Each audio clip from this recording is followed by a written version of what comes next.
Unit 2 is on equations and inequalities. So we're going to start off pretty basic here with 2.1, which is linear equations and rational equations. And remember this word rational. If a number is rational, it can be written as a fraction, or if it's a decimal, that means it will either stop or it will repeat itself. So 5 objectives. We're going to solve linear equations in one variable. Usually those are the easiest type to solve. Number 2, we're going to solve linear equations, but if they have fractions. Number 3, we're going to solve rational equations, and we know they're rational equations if they have variables in the denominator. Number 4, we're going to use linear equations to solve problems, so these are the dreaded story problems, but hopefully after walking through the examples you see that they aren't too bad. And then the 5th objective is something we do a lot in math, but we may not necessarily realize we're doing it, and that's solving a formula for a specific variable. So that'll be the last thing we do in today's notes. So if we're solving linear equations, I know it's a linear equation if it can be written in this form. ax plus b equals 0, where x is my variable and a and b are numbers. So something like that is a linear equation. Notice it's classified as a linear equation if the highest exponent is a 1. Then it's linear, it's a line if it's graphed. So let's try solving. If I want to solve 2x plus 3 equals 17, my goal at the very end is to figure out what x is, figure out what the variable is equal to. So we want to do everything in reverse. So if I want to get x alone, there's currently 2 things on the side with x that I need to get rid of, the 2 and the 3. We would get rid of the 3 first. So to cancel out adding 3, I do its opposite. So I'm going to minus 3. But if I do it to one side, I have to do it to the other side to keep it balanced. So I get 2x equals 14. And then the last step, I have to get rid of the 2. Right now there's multiplication. So the opposite of multiplying is to divide. But if I divide one side by 2, I divide the other side by 2. So I get x equals 7. Now the nice thing about solving equations, if you don't think your answer is correct, you can always double check it by substituting it back into the equation. So if I were to go back to my original equation, but replace x with 7, 2 times 7 is 14 plus 3, I can see that, yes, 7 is the answer because I get the same thing on both sides. So that's a way to double check if you're not sure. Let's look at the next one. Now this one has x's on both sides. So what we want to do first is we are going to distribute. So 2 times x and 2 times my minus 3. Bring down the 17. And then I'm going to distribute on the other side as well, but make sure that you're distributing a minus 3. So I'm going to have 13 minus 3x minus 6. Okay, let's combine like terms. So I have 2x, a negative 6 and a negative 17 would be a negative 23. And on the other side, we have our negative 3x and 13 minus 6. All right, so now we want to get our x's together and we want to get our constants together. So what I'm going to do, I can either move the 2x over to the 3 or I can move the 3 over to the 2. It does not matter. I'm going to move this 3x over, so right now it's negative. So to move it, I have to add it. So I get 5x minus 23 equals 7. And now this is just like the first one we did. The next thing I would want to do is get rid of this 23, so I'm going to add it.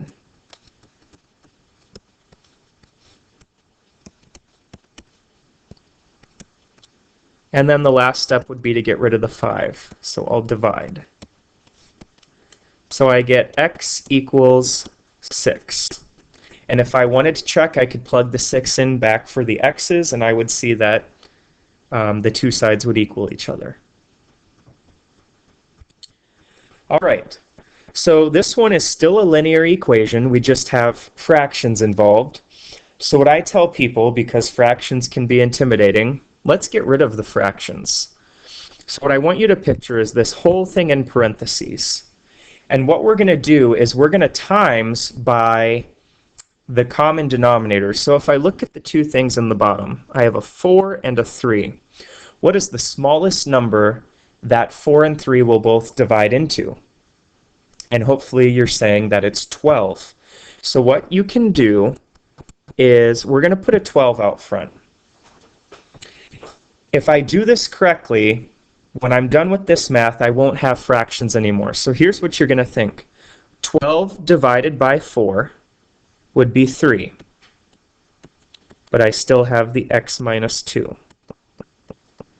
So I took it to this guy. Now I'm going to take it to the next one. 12 divided by 3, there'd be 4 left, but I still have the x minus 1. And then, now notice on the final thing, there's nothing to divide the 12 by, so it just becomes 12 times 2. So notice I have gotten rid of the fractions, and now this should be a lot easier to solve. So let's go ahead and distribute 3 times x, and then 3 times my 2. Distribute, make sure it's a negative 4, so negative 4x, and then negative 4 times negative 1 plus 4. Combine like terms, so a 3x minus a 4x is a negative 1x, and negative 6 plus 4 is negative 2.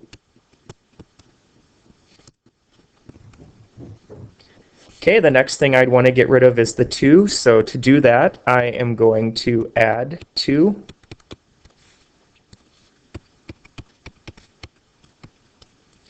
And then I do have one step left. There's technically a negative 1 sitting there, and it's attached by multiplication, so I'm going to divide. So 26 divided by negative 1, I get an answer of negative 26. And again, if I wanted to check that, I could plug it back in for the x's, and my two sides should match. Let's try another one of those. So same thing. Let's try and make it simpler by getting rid of the fractions. So let's look at our denominators. I have a 4, a 14, and a 7. I want the smallest number that all three of those will divide into nicely. And it should be 28. So here we go. When I take it to the first, 28 divided by 4, there's 7 left, and there's still the x minus 3. On the next one, 28 divided by 14 is 2, but there's still the 5. And then 28, when I do the third one, 28 divided by 7 is 4, and there's still the x plus 5. Notice my fractions are gone, so now it should be simpler to deal with. So distribute 7 times x, 7 times negative 3, 2 times 5. And then we're going to distribute again, make sure it's a negative 4.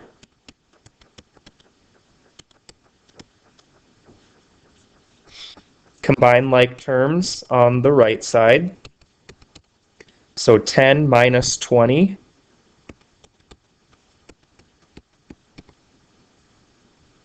And now I want to get my x's on one side, my numbers on the other. So I think I am going to move my 4x to the left, so I have to add it.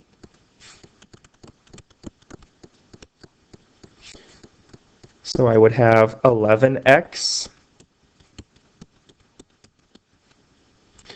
Okay, now I want to try and get the x's alone, so the 21 has to go next. So to cancel it, I'm going to add it.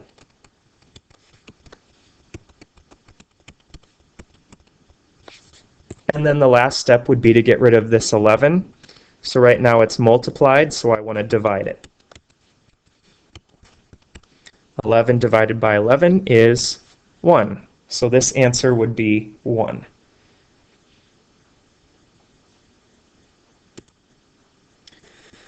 All right, moving on. Rational equations, again, they're going to be rational if they can be written as fractions, and what makes them different than the ones that we were just doing is, notice, there's going to be variables in the denominator. So what I would do first, and we kind of did this in the previous unit, before we do any solving, let's figure out what x cannot be, what we would have to exclude or throw out.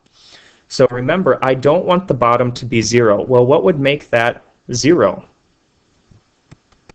Well, if x was 0, the denominator would be 0. So I'm going to make myself a note that I don't want x to be 0. Same thing, 0 would make this denominator 0 as well. So we want to watch out for that. We don't want an answer that's 0, because then we're going to have issues. So if I want to solve this, we're going to do it the exact same way we just did. We're going to try and get rid of the fractions. So let's think, I have a 5 and a 2. What's the smallest number that they will both go into? You should say 10. However, I also had x's in the bottom, so I actually want to use a 10x. That would be like my common denominator. So when I multiply it to the first one, 10x divided by an x, the x's would cancel. So I'd have 10 times the 1. Next, 10x divided by 5 would be 2x, and then I have the 1. Plus, on the final one, 10x divided by 2x would be 5, because the x's would cancel, times the 3. So let's simplify that. Oh no.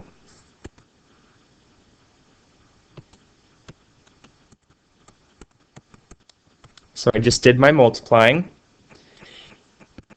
And now let's solve for x. So to get the x alone, I'm going to get rid of the 15.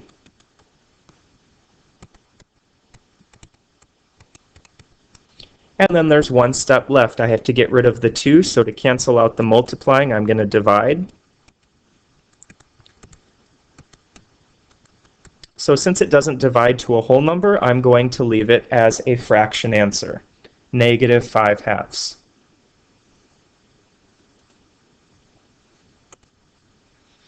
All right, let's try another one.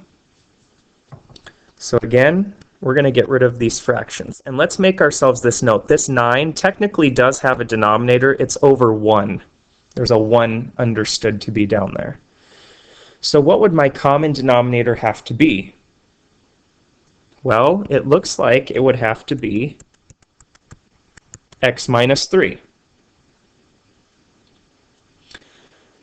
And also, before we get too crazy with the solving, let's quick figure out what would we have to throw out? What would I not want x to be?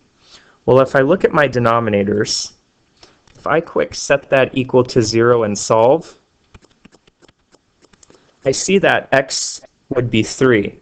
So I do not want x to be 3, because if x is 3, it makes the denominator come out to 0, and I can't divide by 0. So we're going to keep an eye on that. I do not want x to be 3.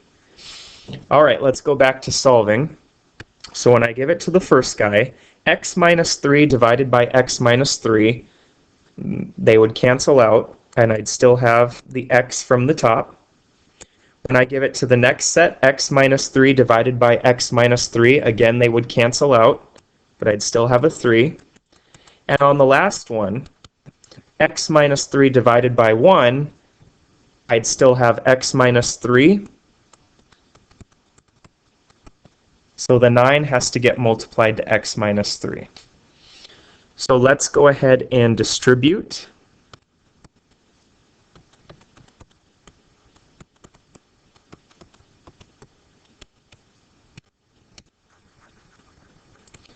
and combine like terms. So 3 plus a negative 27.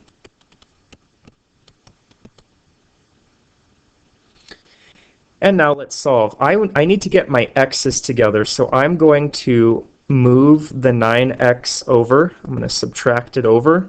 So 1x minus 9x, 1 minus 9 would be negative 8. And the last step would be to divide by the negative 8. So x would equal 3. Well, hold up though.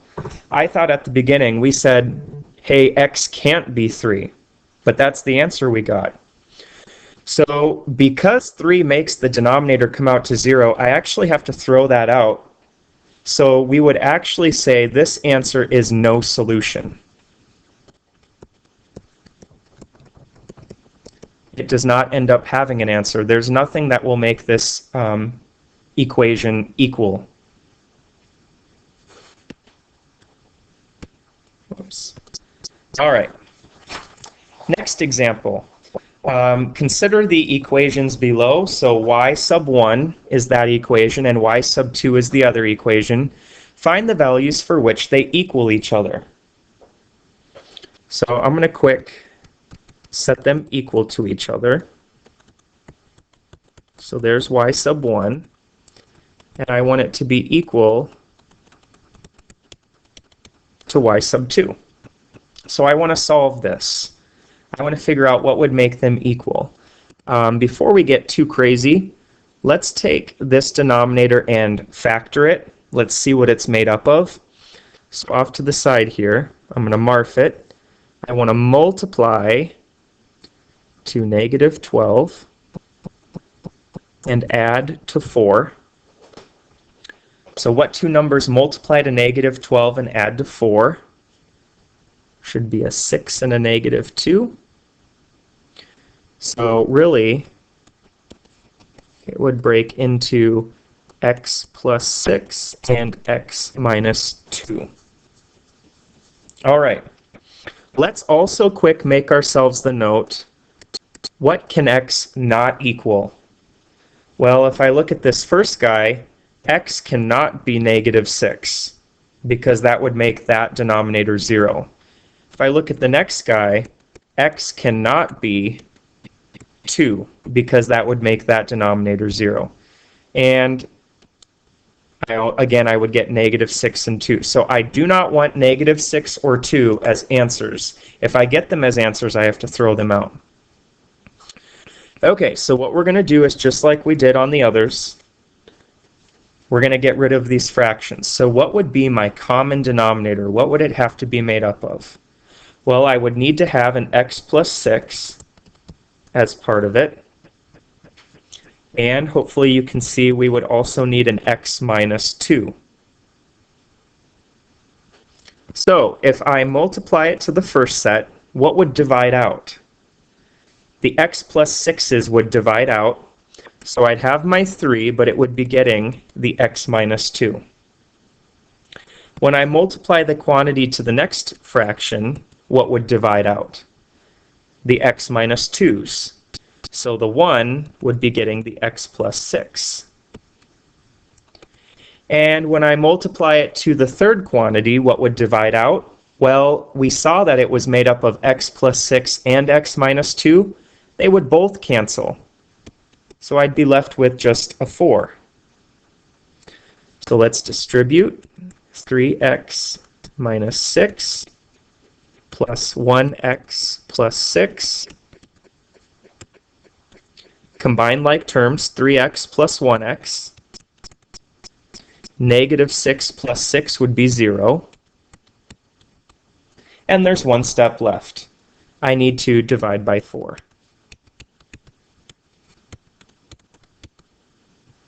So my solution is 1, and that's okay because that was not one of the two values that I had to throw out. All right. Now the dreaded story problems, but we're going to take this piece by piece and hopefully they end up being not too bad. So the toll to a bridge costs $7. Commuters who use the bridge frequently have the option of purchasing a monthly discount pass for $30. With the discount pass, the toll is reduced to $4. For how many bridge crossings per month will the total monthly cost without the discount pass be the same as the total monthly cost with the discount pass? What I always tell my students is look at the question. How many bridge crossings per month? That right there is going to represent our unknown. That's what we're looking for. So off to the side, I don't care what variable you use. I'm going to use x. And I'm going to say x equals the number of bridge crossings per month. That's what my variable represents. That's what I'm looking for. So now we're going to set up an equation. And it wants, in the question, it wants the total without to equal the total with. So the total without the pass to equal the total with the pass. That's what I want to have happen here. Well, let's figure out the total without the pass. If I do not have the pass, the toll is $7 every time I cross. So if it's $7 every time I cross, but I don't know how many crossings, we would have to call that 7 times x, because I don't know how many times I'm going to do that.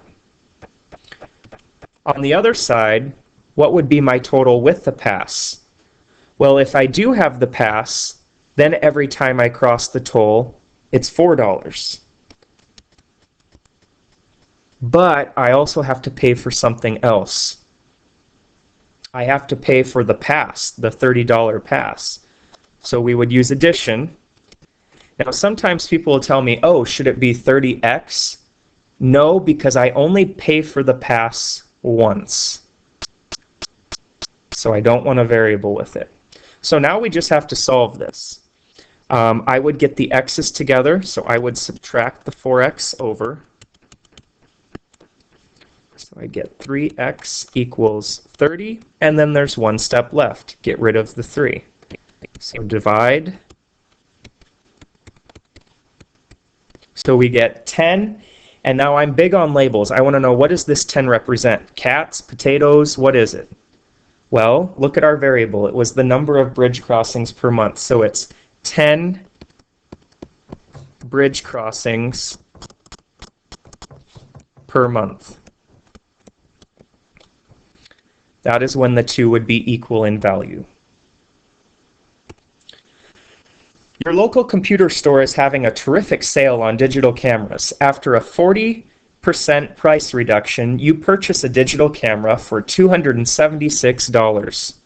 What was the camera's price before the reduction? So my question, what was the camera's price before the reduction? So I'm going to use X again. And what does it represent? Well, it represents the thing I'm looking for.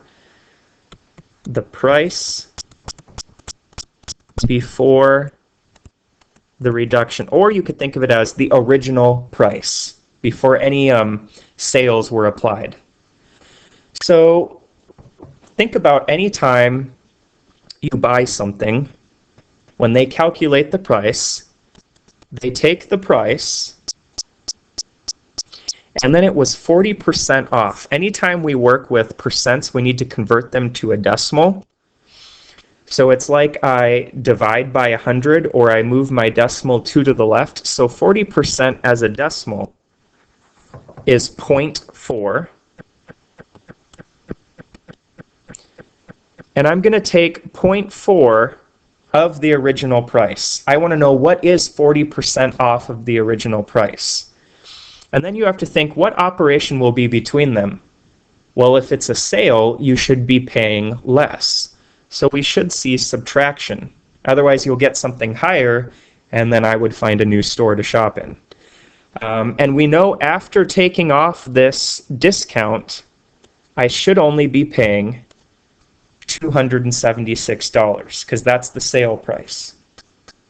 So now I want to solve this. So again, this is like 1x minus 0.4x would be 0.6x, 1 minus 0.4. And then the last step would be to divide by 0.6. So in your calculator, if you took 276 divided by 0.6, we get 460. And I want to know, what is this label? Well, it's a price. So the camera was originally $460 before the sale. Okay, one more story problem. The length of an American football field is 200 feet more than the width. If the perimeter of the field is 1,040 feet, what are its dimensions? For this one, I think it's helpful. Let's visualize a rectangle here, and let's label it. So let's call the width, this is where my variable is going to come into play. I'm going to call this x. I don't know what it is. So then hopefully you agree this is also x, because they're the same. Now the other dimension, the length, is 200 feet more than the width. So how would I write that if it's 200 feet longer? Hopefully you're thinking x plus 200, 200 more. So then this is also x plus 200. Now, if you've taken geometry, perimeter is the distance, the total distance all the way around. So to get the perimeter, I would just have to add up all four lengths. So x plus 200 plus x plus 200, and that's going to equal 1,040. The perimeter. So I'm adding up all four sides. So if I combine like terms, 1x plus 1x plus 1x plus 1x, I'd have 4x. And 200 plus 200, I'd have 400. And now I want to solve. So let's get rid of the 400, subtract it over.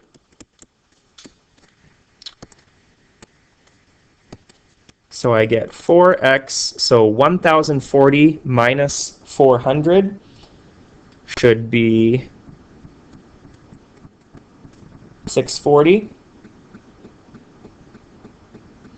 And then if I divide by 4, I get 160. Now notice, let's see if we answered the question. It said, what are its dimensions? If it wants the dimensions, it wants the length and width. Well, the 160 is the width, and to get the length, I would just have to do 160 plus 200. So my dimensions are 160 feet by 360 feet. That would be the dimensions of this field.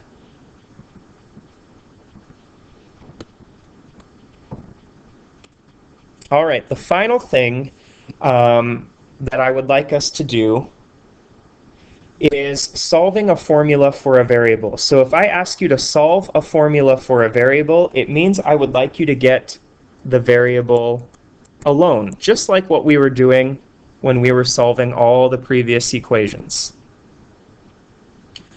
So solve the formula P equals 2L plus 2W for L. That means I want to get L alone. So let's think about it here. If I want to get the L alone, you'll notice whenever I draw L's, I'll do them cursive so that I don't think of them as ones. If I want to get rid of everything with the L, that means this 2 and this 2W have to go. Well, just like what we did when we were solving, let's undo the addition first. So I'm going to minus 2W. Now on the left, I can't combine those, so I'm just going to leave it as P minus 2W. It's not pretty, but I just left it. And then there's one step left to get L alone. To cancel out this multiplication, I would divide. So my answer, and a lot of my students usually don't like this type of answer just because it's not clean looking, that is the answer. I really can't do any simplifying without more numbers, but I have gotten L alone. You cannot cancel those 2's because of that subtraction. It has to stay just like that. A lot of the times this is helpful in higher math. If you have a really intense equation, it helps to get the variable alone first, and then you can just plug in your numbers and get an answer more quickly. Grand finale, let's try one more. Solve the formula for, this time I want to get P alone.